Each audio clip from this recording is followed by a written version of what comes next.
Introducing our new invention, the Byte Maker.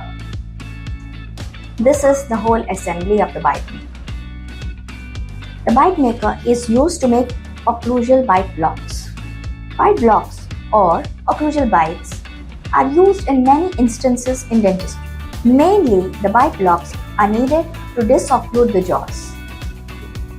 Disocclusion is needed in cases of pain, in TM joint clicking sounds, in cases of bruxism, in cases of cross bites, when we need to disocclude the teeth for treatment. When premolars are blocked out, we need to disocclude the jaw so that premolars come into the arch. In deep bite cases, putting in the lower appliances are difficult. To prevent breakages, byte blocks are used to disocclude the jaws. Byte blocks are also needed as part of the treatment. They are used for counterclockwise rotation of the mandible when put on all the posterior teeth. They can be used to intrude the posterior segments in open bite cases.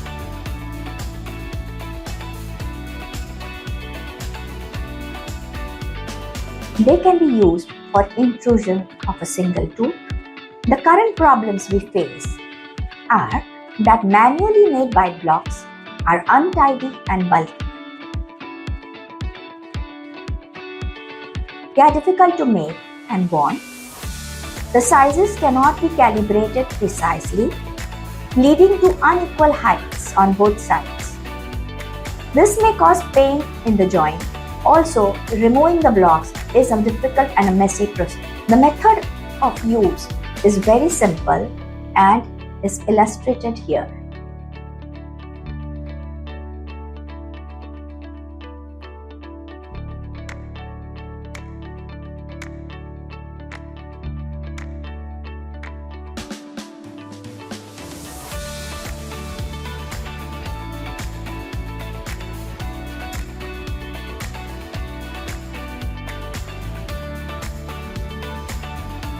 Not only are the blocks simple to make, they also give you different options for height, that is 1 mm, 2 mm and 3 mm, and they also give you different options for width. You can choose the size of the byte block according to your need. This is the difference between byte blocks made manually versus byte blocks made with a byte maker. The byte maker blocks are neat, precise and smooth, as well as easy to bond. Simple solution to complex problems with our byte maker and precise byte blocks. Thank you.